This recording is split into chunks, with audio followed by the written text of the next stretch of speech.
Hi everybody, this is Ben coming to you with your tip of the week.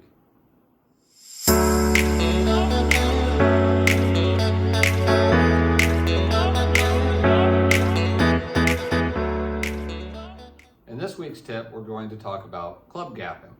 And no, I'm not referring to gaps between teeth, zoning laws permitting clubs to be so far from each other, or even that little space that sometimes happens between your ferrule and the club. It's usually cosmetic, it's not a big deal. No, club gapping is actually the yardage spacing between clubs in your bag. So typically, if you schedule a club gapping with me, what we will do is go through every club in your bag, hitting anywhere from 2 to 5 shots, depending on how well you're swinging it that day. And we'll look at the yardages that you hit each club.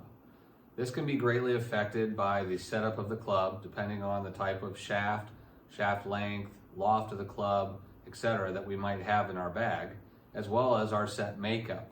This would include where our longest iron is at, as well as where our first hybrid is, our wedges are, all those things. And that's what we want to consider anytime we gap a set of golf clubs. All right, so let's walk you through exactly what we're going to do during a club gapping. I have up here a pitching wedge, which I'm hitting right now. I'm going to hit 1 or 2 more shots with this club, and then I'll move on to the 9-iron. One important thing to consider is that I never put the yardages up on the screen. Oftentimes when we hit a shot, we're going to be affected by the yardage that we just hit the previous shot. If we feel we didn't hit it the yardage that we should, we're going to take the next swing and we're going to try to hit it further. So we don't want those up on the screen during the fitting. So I'll go ahead and hit my shot here.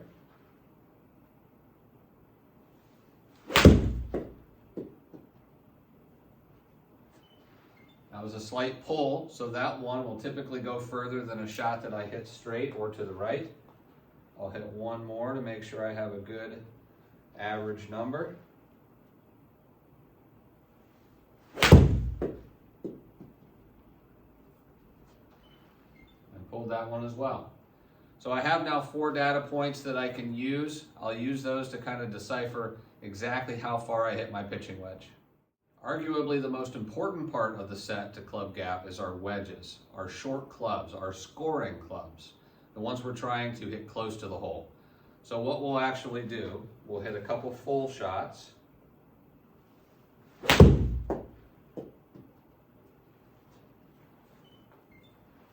And then we'll make certain adjustments that we would typically make in order to hit the shot shorter. First things first, we choke up on the golf club. I recommend 1/2 inch to 1 inch to be able to shorten the length of the shot.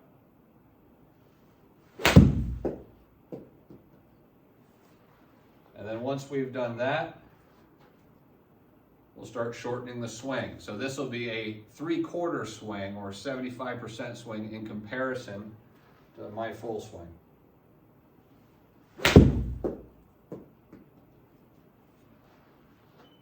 And we'll want to know exactly what all those yardages are, because that will help you when you're trying to score out in the golf course. What we can also do is try to understand whether or not my clubs are right for me. We can look at our wedges in comparison to our irons in comparison to our hybrids, and so on. My longest iron should gap appropriately with my first hybrid, and my shortest iron should match appropriately with my first wedge. We want to make sure that we consider all those things when we're going through that club gapping. So I hope that tip helps you better understand your set of golf clubs. And if you'd like to schedule a club gapping, please don't hesitate to reach out. You know where to find me, at Ben Bostel Golf on Instagram or www.benbostelgolf.com. Until next time.